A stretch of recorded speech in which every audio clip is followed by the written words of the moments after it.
I have considered food bank for the first time in my life. This is $300 in groceries in Canada right now.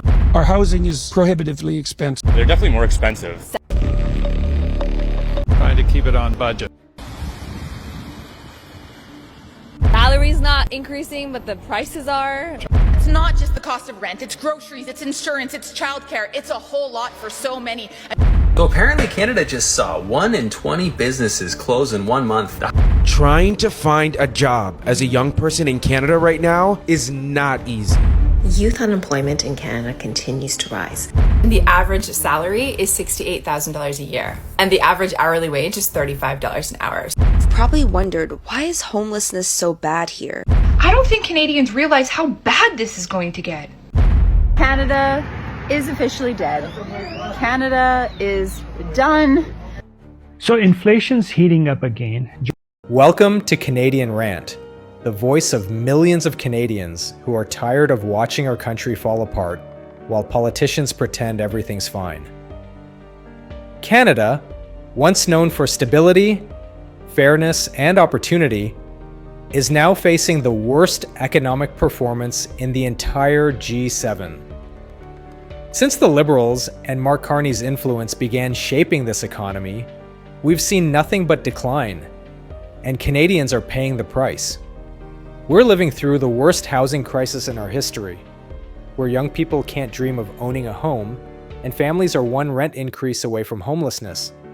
Inflation is out of control, making every grocery trip feel like a punishment.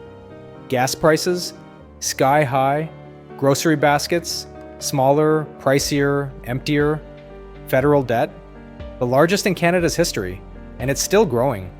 And while our wallets are empty, crime is rising, our streets feel unsafe, and immigration numbers are exploding beyond what our system can handle. Canada was supposed to be a country where hard work led to comfort, but now it feels like we're working harder just to fall further behind.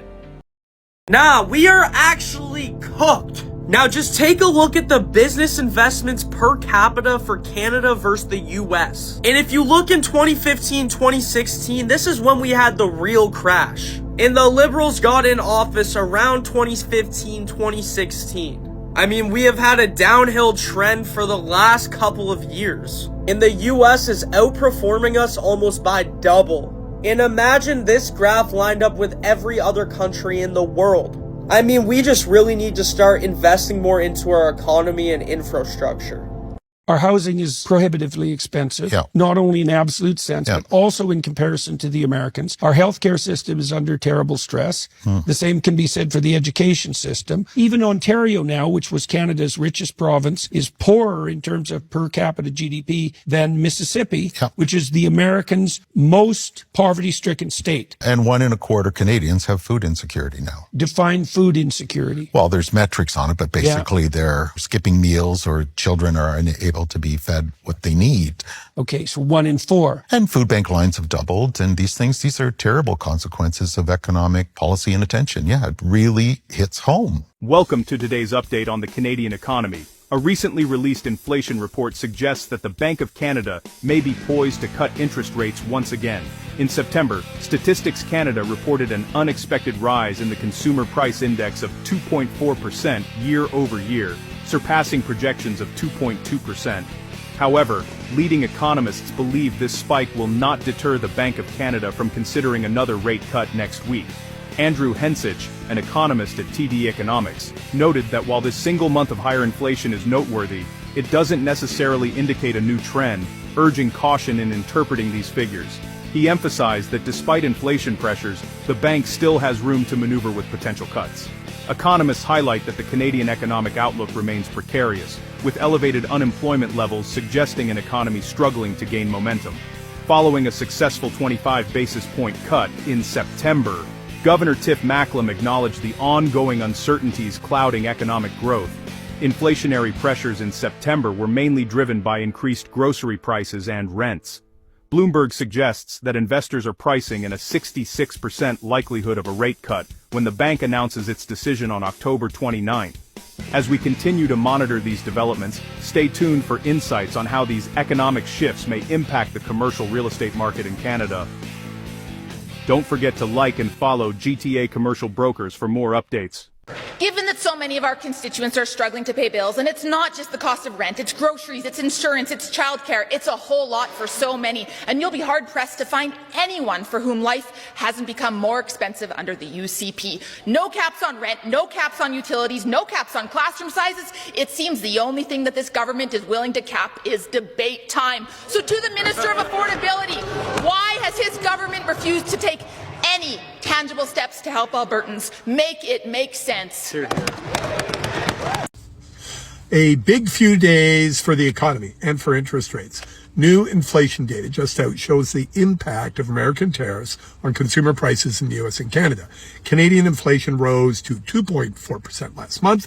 American inflation considerably higher to 3%. Clearly not great news for consumers, particularly south of the border. So what does this mean for the Bank of Canada and the U.S. Federal Reserve as they prepare to announce the latest interest rate decisions? Normally, I'd say a jump in inflation like this would take a rate cut off the table, but not this time. In doing their job, the central banks put considerable focus into looking ahead. They are primarily concerned with inflation, which erodes people's savings and earning power, but they also look at overall economic growth, which is clearly slowing in the face of protectionist U.S. trade policy. This Friday, expect Statistics Canada to report that the economy did not grow last month, flat GDP. Bottom line, I believe the Bank of Canada and the U.S. Fed is now more worried about a slowing economy than they are about rising inflation. I believe that rates will drop again on Wednesday by another 25 basis points or 0.25%, which incidentally is in line with our previous forecast. This will clearly drive additional activity in rate-sensitive industries such as housing. One humorous side note, economists report that the record-breaking run of Taylor Swift concerts this summer in Toronto, followed by the economic juggernaut of a Blue Jays World Series run, is partially to blame for increased prices in this country, and it's worth every basis point. This is not a good picture for Canada and what's happening here. Canada's economy contracted in the second quarter much more than expected, shrinking by 1.6% on an annualized basis. It's the first quarterly contraction in nearly 2 years and the steepest decline since the pandemic.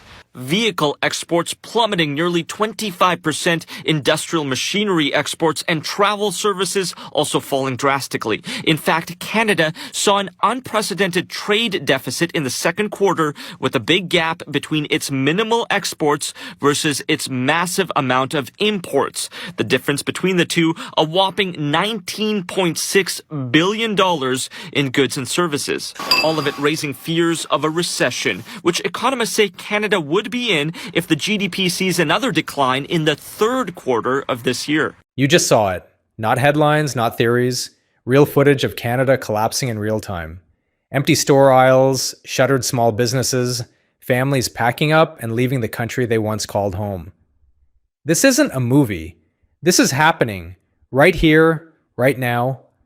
We're witnessing the slow death of the middle class. The quiet desperation behind every for sale sign, every eviction notice, every grocery bill that keeps rising.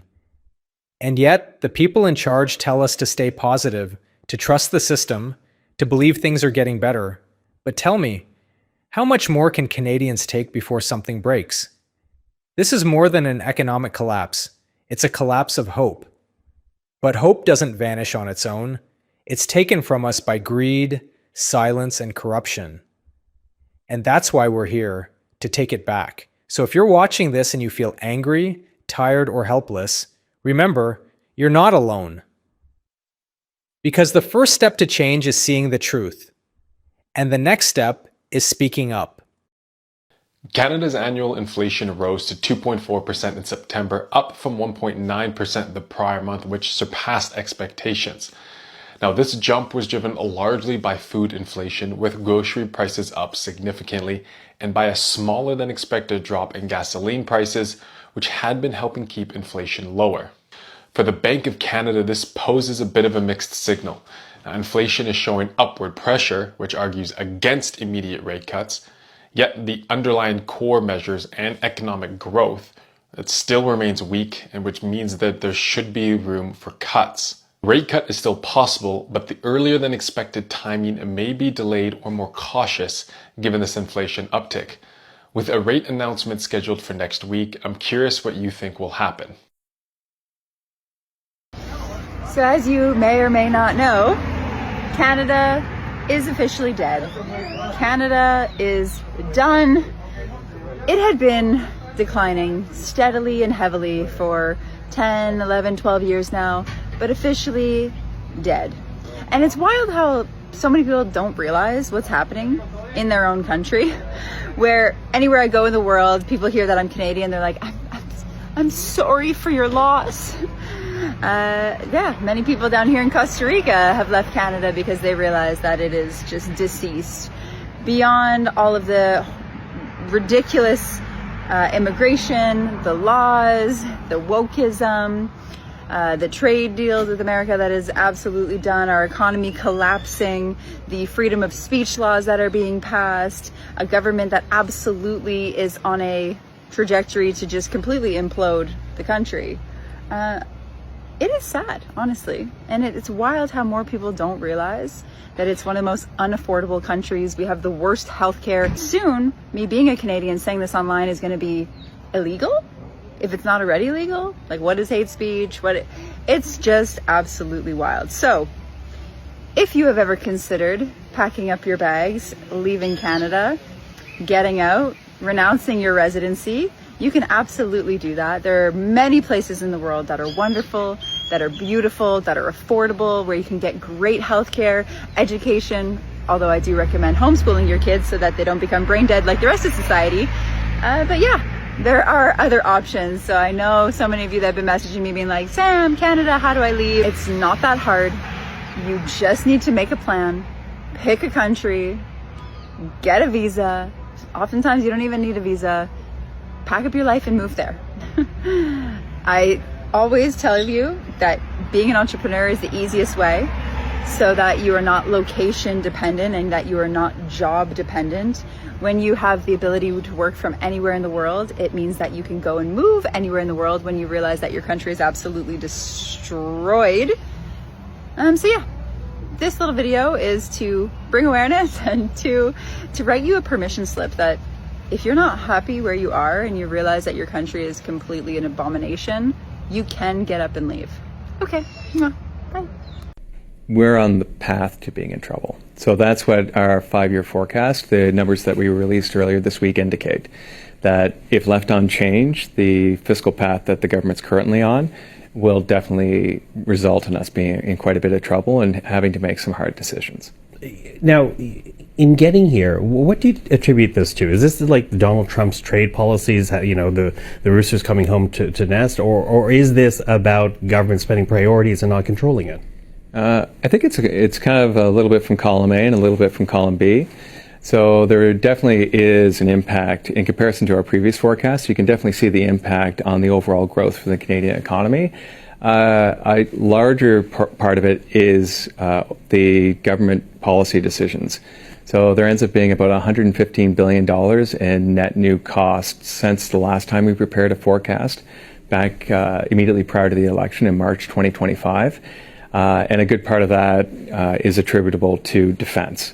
So changing geopolitical environment, priorities for the government to increase spending on defense, which we saw that was announced in June, earlier this year in June, and of course on the tax side, on the revenue side. So $6 billion a year, so about $30 billion over the next year, plus revenue that we're no longer going to have because the lowest personal rate went from 15 down to 14. Mm-hmm. But yeah, certainly a little bit of both, but certainly at this point, it's more on the government. So look, the federal government under Trudeau was spending all-time highs even before COVID-19. Okay, so in 2018-19, the last year before COVID, the federal government was spending all-time highs even after accounting for inflation and population growth, which means that before any pandemic, before any recession, Trudeau was spending more than what the federal government did during any single year when we were fighting the Nazis.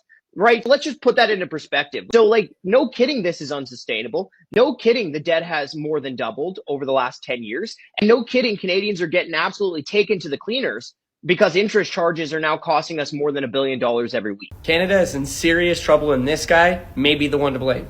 Justin Trudeau is walking straight into a tariff war with the United States, but now there's an even bigger problem because China is also hitting Canada with their own tariffs. The United States' economy is 10 times the size of Canada's. China's is nearly 9 times the size of Canada's. And Canada's been here before. In 2018, Trump hit them with tariffs on steel and aluminum, and businesses struggled, jobs were lost, and prices ultimately shot up. And now Trudeau is making the very same mistake, and it's worse this time. The United States accounts for 34% of Canada's exports, while the United States only exports 1.5% to Canada. And now China has just imposed tariffs on Canadian agriculture products, meaning higher costs for farmers, less farming exports, and economic pain that Canada just can't handle right now. So Canada is not only being squeezed by the United States, but also by China. And Trudeau has no plan as to how to stop this. And guess who pays the price in all of this? Canadian citizens. Tariffs are going to drive up the cost of food, cars, and essentials. And when prices rise, businesses suffer, jobs disappear, and families feel the squeeze. Trudeau is playing a very dangerous game, and Canadians will suffer. Share this video to make sure that every Canadian knows what's coming. So inflation's heating up again, jobs are holding steady, and the Bank of Canada got a tough call to make.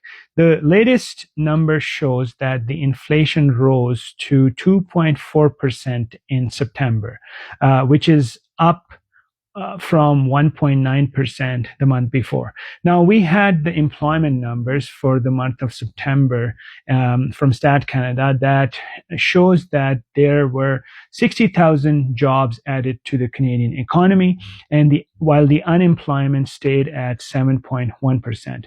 That tells us that the labor market isn't collapsing. It's just mixed. Some sectors are slowing, but others are still hiring. It's like one foot on the gas and the other one on the brake. And with that kind of data, the Bank of Canada will be in a tough spot whether it should cut its policy interest rate or hold steady because inflation's not fully tamed. Now, most of the economists are betting about 69% chance that the Bank of Canada will still cut its policy interest rates in the next week meeting, even with inflation ticking up, because they've already said they are pivoting away from relying only on the CPI data. They know this rise is mostly driven by food, shelter, and energy, stuff we can't avoid buying. Meanwhile, discretionary spending like travel, clothes, restaurants, that's showing down fast. Add in the bank's business outlook survey showing that both customers and businesses are pretty pessimistic, and it's clear that the economy needs a little boost. If you got mortgage renewal coming up, or you're thinking of buying or refinancing, this next Bank of Canada decision matters a lot. In the real estate markets like Toronto and Vancouver, where housing pricing keeps sliding, the Calgary is a little bit different. It's starting to soften, and buyers are finally regaining some leverage. So if the rates drop again, it could be your moment to lock in something better. What's behind the blow to Canada's GDP? Kamal. Marcia, the downturn driven by the ongoing trade war, signaling signs of a possible recession. After months of being assaulted by U.S. tariffs and battered by the ongoing trade war, Canada now showing major cracks in the armor. This is not a good picture for Canada and what's happening here. Canada's economy contracted in the second quarter much more than expected, shrinking by 1.6% on an annualized basis. It's the first quarterly contraction in nearly 2 years and the steepest decline since the pandemic. Essentially, the big change was in the first quarter, we had a rush to get exports out into the U.S. as quickly as possible. In the second quarter, that all came to a halt as some of these tariffs started to take effect. U.S. President Donald Trump ramped up tariffs against Canada and the world that quarter, targeting steel, aluminum, and autos, while April, May, and June then saw a sharp drop-off in business investment by roughly 10%. The depth of decline that we're seeing in the manufacturing sector is something that we haven't seen in many years. And so it is a cause for concern. Vehicle exports plummeting nearly 25%, industrial machinery exports and travel services also falling drastically. In fact, Canada saw an unprecedented trade deficit in the second quarter, with a big gap between its minimal exports versus its massive amount of imports. The difference between the two, a whopping $19.6 billion in goods and services. Well, guess what's happening in the middle of a trade war with the U.S.? We're exporting substantially less stuff to our major trade partner. All of it raising fears of a recession, which economists say Canada would be in if the GDP sees another decline in the third quarter of this year. We need to be a little bit more cautious, and that caution, of course, feeds into the economy. The latest GDP figures will put a sharper focus on the Bank of Canada and whether it'll make an interest rate cut in mid-September. Marcia. Kamal, thank you. Hey guys, there's one thing to understand right now. The news can come out and tell you, oh, we created 60,000 jobs in Ontario. Yeah, but 700,000 people lost their jobs, guys. In 2025, 700,000 people in Ontario. You know what the population is in this province? Okay, guys, listen. Ford posted that my video was good, it worked. No, Trump didn't take away manufacturing to give it back to Canada. He didn't take it to give it back. That's what you guys gotta understand. Listen, if I'm you, I'm telling my Canadian brothers and sisters right now, stop spending your money. Stop looking at that nice car you want. Stop looking at this. Stop looking at that. Because we're in a big, bad situation. And I'm telling you guys right now, be careful and stop spending your money, because next year is going to be devastation, guys. When Donald Trump finally achieves his manufacturing country, he's going to run the country, and the people are going to make a lot of money, and it's going to be a booming economy. But that's not going to happen till the end of 2027. Now, guys, on October 29th, the Fed is going to lower the interest 25 more points. That's going to signal a recession in America. Canada is going to follow. Things are getting bad, guys. Listen, I don't want to scare you. I want to tell you guys to be ready, take it easy, and know that we're going into a recession, maybe even worse, guys. 2026 is going to be a rough year, guys, okay? 700,000 people lost their job in Ontario in 2025, guys, okay? I think it is extraordinary that Mark Carney has become the Prime Minister of Canada. He did a terrible job in Britain of the governorship of the Bank of England. He created a lot of the problems that blew up on my watch and that I got blamed for were actually created by him. He backed Labour in the election and Rachel Reeves's policies, which are leading the country to bankruptcy. So why on earth the Liberal Party of Canada has selected this man, I have no idea. And I think it is illegitimate that this guy has never been elected as a member of Parliament in Canada. I'm utterly puzzled. And the Canadians, I'm not going to tell the Canadians how to vote. Obviously, I want the Conservatives to be elected in Canada. But I think it's Justin Trudeau has pursued a lot of the same policies that Europe has been pursuing. And America has raced ahead of us. Back at the turn of the millennium, the average Brit was catching up with the average American in terms of income per head. Wow. We are now $34,000 a year behind. We are poorer than Mississippi, which is the poorest American state. And the same is true. The same is true of France and Germany, and to some extent of Canada, because they pursued all of these woke policies. High taxes, high spending, not using their natural resources. And Justin Trudeau was the architect of that. And of course, Mark Carney has been the advocate of these policies. So I don't know what is going on in Canada, but in the same way as I think people in Britain need to wake up to what the real threat to our country is, I think they need to wake up in Canada.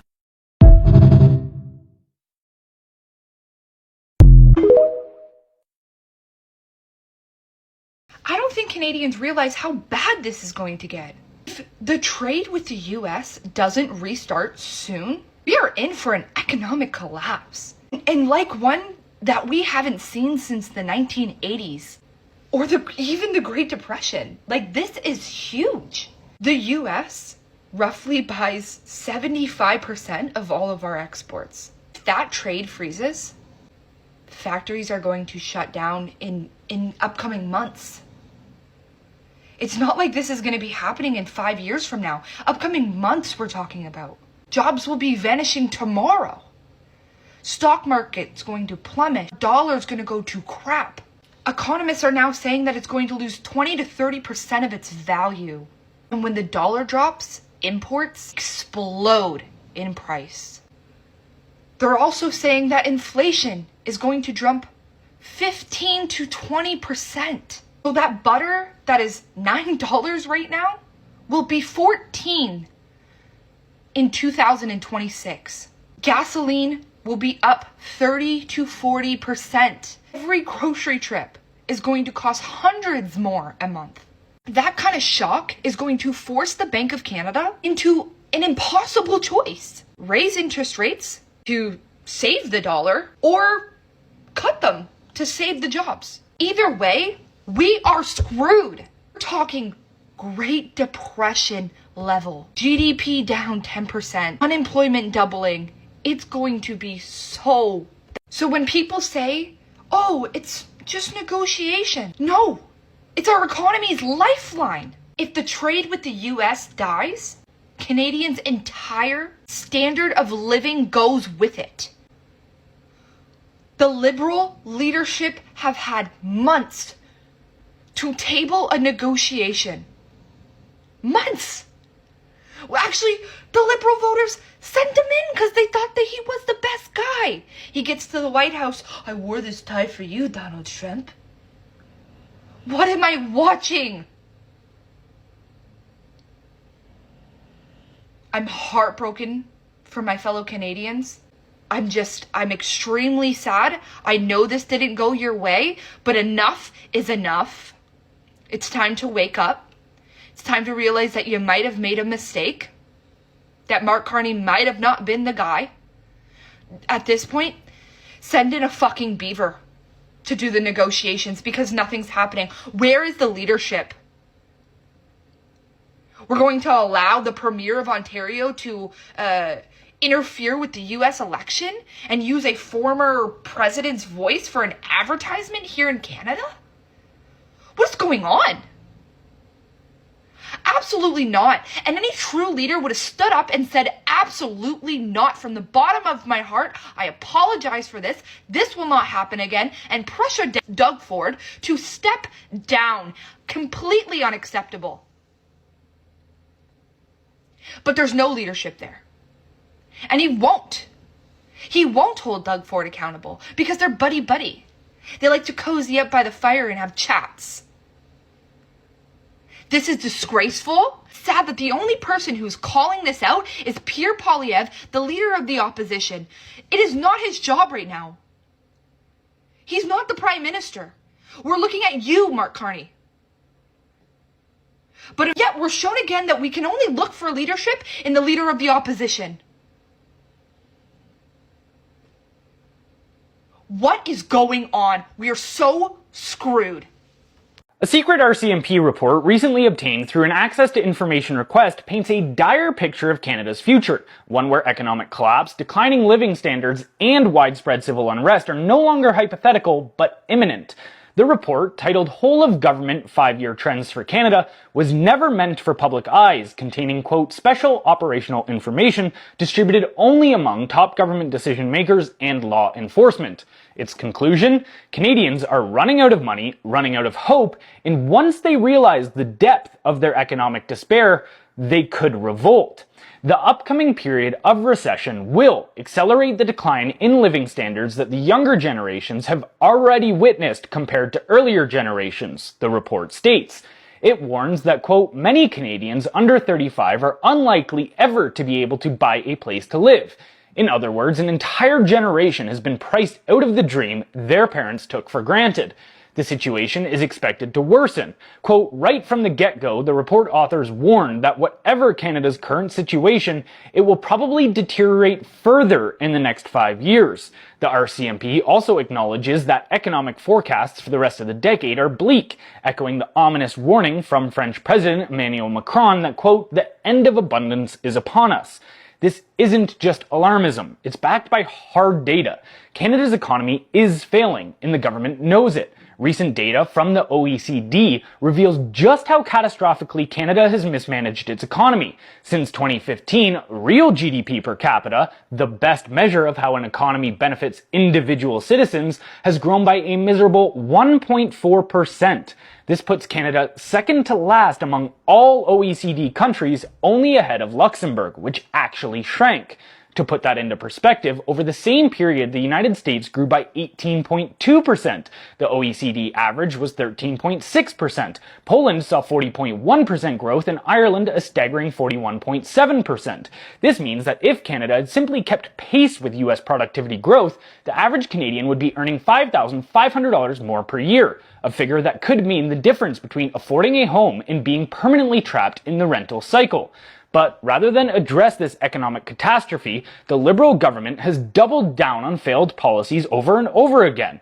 Canada's economic stagnation is not an accident. It's a direct result of reckless government policy. Ottawa has prioritized mass immigration over economic productivity, flooding the country with over 1.2 million new people in 2023 alone, despite a housing shortage, overwhelmed healthcare systems, and stagnant wages. Meanwhile, the government continues to suffocate industry in pursuit of climate extremism, with carbon taxes, ESG mandates, and radical green policies that do nothing but raise costs for Canadians while funneling billions into unaccountable climate slush funds.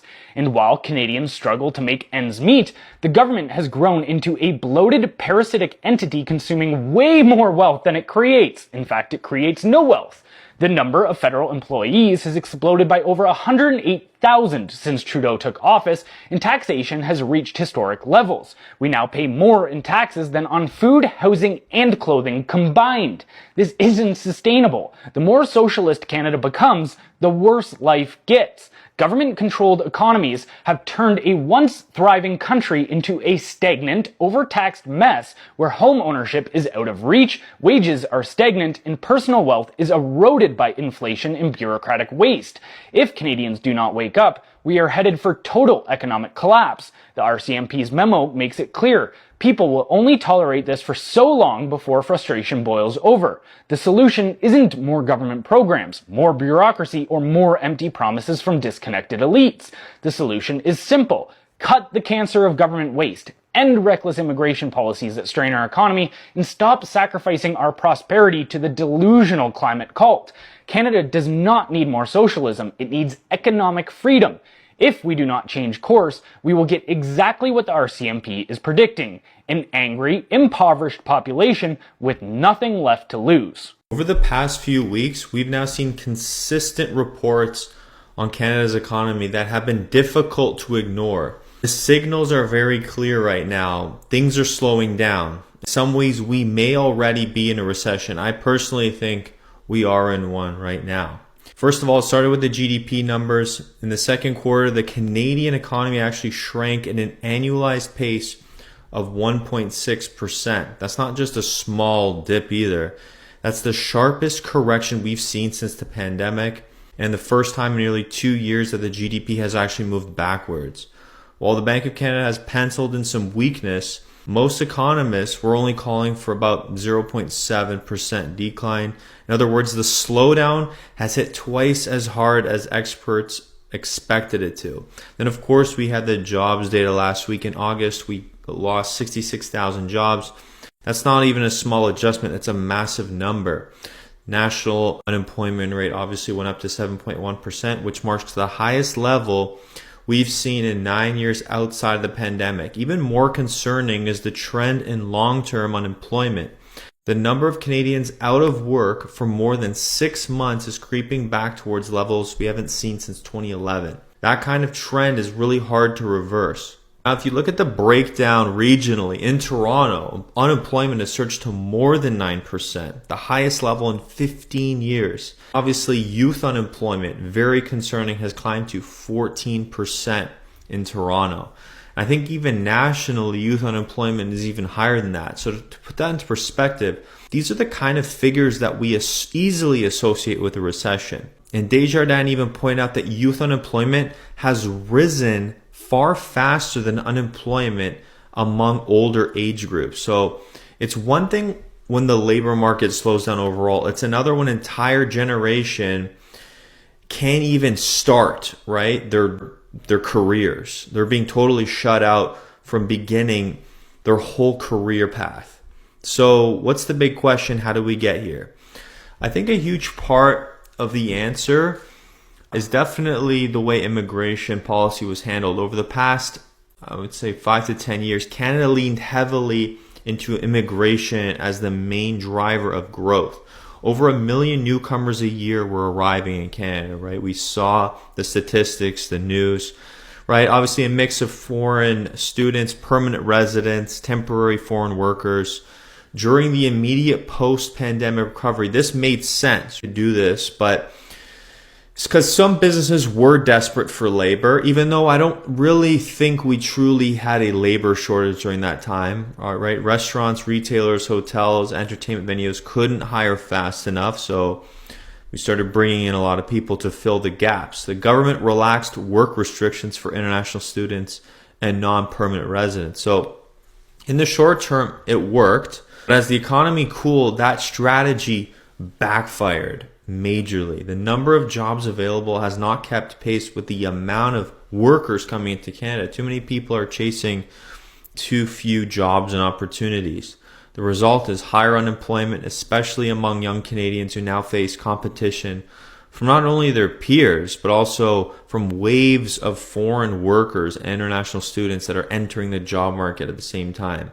Here's what I think. This isn't just like a political left versus right issue. Politicians from across the political spectrum are now like openly questioning whether Canada overshot with this immigration or the temporary foreign worker program. Even people who normally disagree on everything are actually coming together to discuss this point because it's been everyone's mind and eyes so mishandled. We all see that the labor market is flooded and wages are so suppressed because of this. Some are already calling it one of the biggest policy mistakes over the last several decades, and I personally agree with that. I think it was handled horribly. The impact doesn't even just stop with jobs, right? It's almost like you wish it was just jobs. Housing has been so deeply affected by this because it touches everyone in one way or another. So policymakers and developers banked on that rapid population growth to keep housing demand strong. But now with immigration numbers slowing, artificial boost that we saw, now it's being slammed back down. Rents are finally starting to ease in Ontario and BC. On the surface, that looks like good news for renters who have been crushed by these sky-high costs with inflation. But for developers, it's a complete nightmare. Many built projects assuming demand would rise forever. And their business models simply don't work if rent levels fall off. And obviously we can't forget about just home ownership for average Canadians. If young people can't find work or they're stuck in these precarious low paying jobs or part-time positions and they can't move to a decent full-time job, how can they possibly ever qualify for a mortgage or buy a house, right? It's almost going to be impossible for these people. Practically is impossible right now. The labor market and the housing market are two sides of the same coin. And right now, they're both flashing all kinds of warning signs to everyone. It's so obvious. I don't even know how you can disagree with that at this point. So if you put all this together, it's hard to escape the conclusion that Canada is already in recession. I think we've been in it now for a while, practically maybe months already. Maybe at the beginning of the year, but I think we're already in it. Whether the government is ready to admit it or not, GDP is shrinking, jobs are disappearing, population growth, once the engine of the economy is slowing dramatically, that will have an effect.